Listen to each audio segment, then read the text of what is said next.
ராஜராஜ சோழன் வந்து, அதாவது அவங்க அப்பா இறந்த உடனே அவர் ஆட்சி பண்ணிட்டாருன்னு கேட்டா இல்லை. சரிங்களா? மதுராந்தகன் அப்படிங்கிற அவரோட சித்தப்பாவை ஃபர்ஸ்ட் ஆட்சி கொண்டு வர்றாரு. ஏன்னா சோழர்கள் வம்சத்துல வந்து எப்படின்னா தலைமுறையோட முதல் வாரிசு இருக்காங்க இல்லைங்களா, அவங்களுடைய தலைமுறை தான் தொடர்ச்சியா அரியணையில இருக்காங்க. முதல் வாரிசு, அந்த முதல் வாரிசோட பையன், அவங்களோட பையன், அப்படிதான் போகும். தம்பி இருந்தாங்கன்னா இதுல ஏதாவது இடையில கேப் ஆச்சுன்னா மட்டும்தான் தம்பி அவனுடைய வாரிசு. கண்டராஜத்தை பார்த்தோம்னா அவரோட பையன் தான் இந்த மதுராந்தகனா வருவாரு. ஸோ என்னன்னா சித்தப்பாக்கு இவங்க பதவி வந்து கொடுப்பாரு, அவர் இருக்கட்டும் அப்படின்னு சொல்லிட்டு ஒரு 15 வருஷமா அவங்க ரூல் பண்ணுவாங்க. ஆனா இந்த பீரியட் வந்து பாத்தீங்கன்னா அவங்க எதுக்கு யூஸ் பண்ணிக்குவாங்கன்னு சொல்லி பாத்தீங்கன்னா, ராஜராஜ சோழன் வந்து இந்த படைகளை கட்டமைக்கிறதுக்கும் தன்னோட அண்ணனுடைய சாவு அந்த ஆயுத கரிகாலன் வந்து கொண்டிருப்பாங்க, அந்த அவங்களை கண்டுபிடிக்கிறதுக்கும் எதிரிகளை உள்ளா இருக்கக்கூடிய எதிரிகள் எல்லாத்தையும் கண்டுபிடிக்கிறதுக்கும் நாட்டை சீரமைக்கிறதுக்கும் அவர் இந்த சித்தப்பாவோட இந்த 15 வருஷம் பீரியட் வந்து எடுத்திருப்பாரு. என்னன்னா இதெல்லாம் ரெடி பண்ணிட்டு 15 வருஷம் முடிஞ்ச சித்தப்பா அவரோட ஆட்சி முடிஞ்சு இவர் ஆட்சி பொறுப்பார். அதாவது 985ல இவர் ஆட்சி பொறுப்பு எடுத்தார். 985ல ஆட்சி பொறுப்பை எடுத்த உடனே வந்து பெரிய ஒரு 2-3 போர்கள் செய்வார். சரிங்களா? காந்தலூர் சாலை அப்படிங்கிற ஒரு இடத்துல வந்து ஒரு போர் நடக்கும். அதாவது சேரர், பாண்டியர் இவங்க எல்லாரையும் எதிர்த்து திருவனந்தபுரம் காந்தலூர் சாலைங்கிறதுல ஒரு பெரிய போர் செய்வாங்க. இதனால தான் என்ன ஆகும்னா இவரோட அந்த மெய்கீர்த்தின்னு ஒரு விஷயத்தை வந்து இவர் இன்ட்ரோடியூஸ் பண்றாரு. சரிங்களா? மெய்கீர்த்தி அப்படிங்கிற ஒரு விஷயத்தை இவர் வந்து இன்ட்ரோடியூஸ் பண்றாரு. இந்த மெய்கீர்த்தி அப்படின்னா வடமொழியில பிரசஸ்தி அப்படின்பாங்க, வடமொழியில பிரசஸ்தி அப்படின்பாங்க, தமிழ்ல மெய்கீர்த்தின்னு சொல்லுவாங்க. ஒரு அரசர் வந்து புகழ்ந்து அவங்களே வந்து கொடுக்குற விஷயம் தான் அந்த மெய்கீர்த்தி அப்படிங்கிறது. சரிங்களா? ஸோ இந்த மெய்கீர்த்தி எழுதுகிற வழக்கத்தை இங்கே கொண்டு வந்தவர் யாருன்னா ராஜராஜ சோழன். இவரோட ஒவ்வொரு மெய்கீர்த்திலையுமே முதல் வார்த்தை எப்படி சொல்லணும் அப்படின்னு கேட்டீங்கன்னா காந்தலூர் சாலை காலம் வந்த அப்படின்னு தான் சொல்லணும். இந்த போரோட வெற்றியை வந்து அவர் அவ்வளோ முக்கியமான வெற்றியா வந்து கருதுறாரு. சரிங்களா? ஸோ அதுக்கப்புறம் வந்து இலங்கைக்கும் போறாரு. இலங்கையில வந்து பொலனருவா அப்படிங்கிற ஒரு நகரத்தை நிர்மாணிக்கிறாரு. பொலனருவா அப்படிங்கிற ஒரு நகரத்தை உருவாக்குறாரு. அங்கேயும் சிவன் கோவில் வந்து இருக்கிறாரு. சிவபாத சேகரன் தன்னை அழைச்சிக்கிறாரு. சிவபாத சேகரன், அதாவது சிவனுடைய பாதத்தை தலையில தாங்கக்கூடிய ஒரு பக்தன் அப்படின்னு சொல்லிட்டு தன்னை அழைச்சிக்கிறாரு. சரிங்களா? ராஜராஜேஸ்வரம் அப்படிங்கிற அந்த பெருவுடையார் கோவில வந்து கட்டுமானம் பண்றாரு.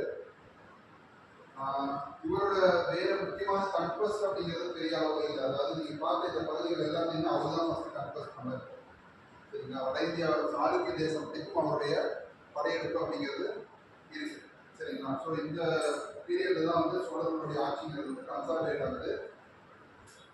அடுத்ததாக வந்து பார்த்தீங்கன்னா ராஜேந்திர சோழர் வந்து வர்றாங்க. அதாவது 1014 இவரோட முக்கியமான, அதாவது ராஜராஜ சோழனோட முக்கியமான ஒரு சாதனைனா பெருவுடையார், தஞ்சை பெருவுடையார் கோவில். சரிங்களா?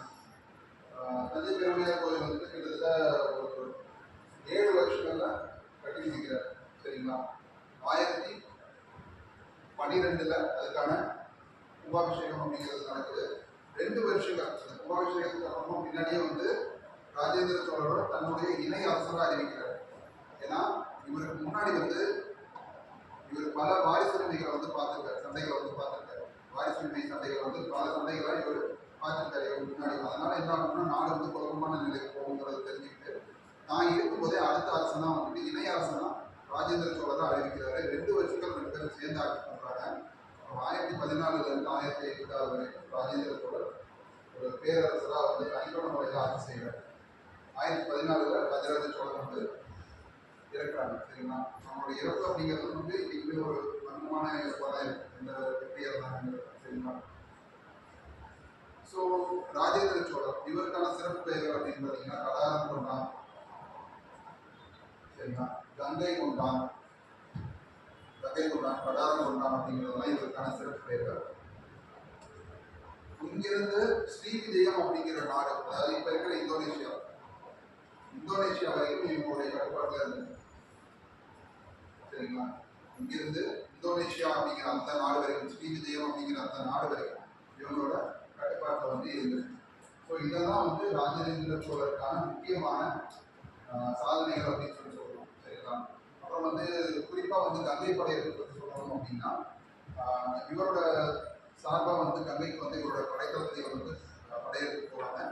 கங்கை வந்து ஜெயிக்கிறாங்க. அப்ப அங்க வந்து நிறைய அரசர்களை எதிர்த்து போரிடுறாங்க. போற வழிக்குள்ள நிறைய அரசர்களை எதிர்த்து போரிட்டு போறாங்க.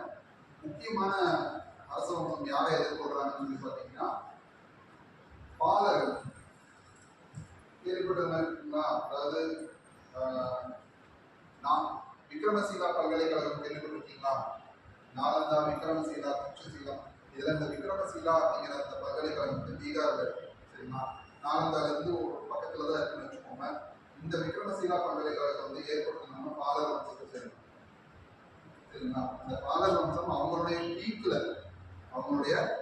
பீக்ல இருக்கும்போது மகிபாலர் அப்படிங்கிற அரசர் வந்து அவருடைய பீக்ல இருக்காரு. அந்த டைம்ல இவங்க போய் என்ன பண்றாங்கன்னா பாலர் வம்சத்தை தோற்கடிச்சு அவங்க வம்சத்தை வந்து தோற்கடிச்சு அங்க இருந்து கங்கை நதி நீரை எடுத்துட்டு வந்து இங்க கங்கை கொண்ட சோழேஸ்வரம் அப்படிங்கிற ஒரு கோயிலை கிரியேட் பண்றாங்க. கங்கை கொண்ட சோழபுரங்கிற தலைநகரத்தையும் கிரியேட் பண்றாங்க. சோழ கங்கம் அப்படிங்கிற ஒரு ஏரியை உருவாக்குறாங்க.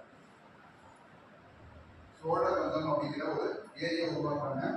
தலைநகரத்தை தஞ்சைக்கு மாற்றினவர் யாருன்னு கேட்டா விஜயாலய சோழர். சரிங்களா? அதுக்கு முன்னாடி தலைநகரம் வந்து பழையாறை அப்படிங்கிற ஊர்ல இருக்கு. சரிங்களா? பழையாறைங்கிற ஊர்ல இருக்கும். தலைநகரம் தஞ்சைக்கு மாற்றினவர் யாருன்னு கேட்டா விஜயாலய சோழர். தஞ்சையில இருந்து கங்கைகொண்ட சோழபுரத்துக்கு யார் மாற்றினாங்கன்னா ராஜேந்திர சோழர். சரிங்களா?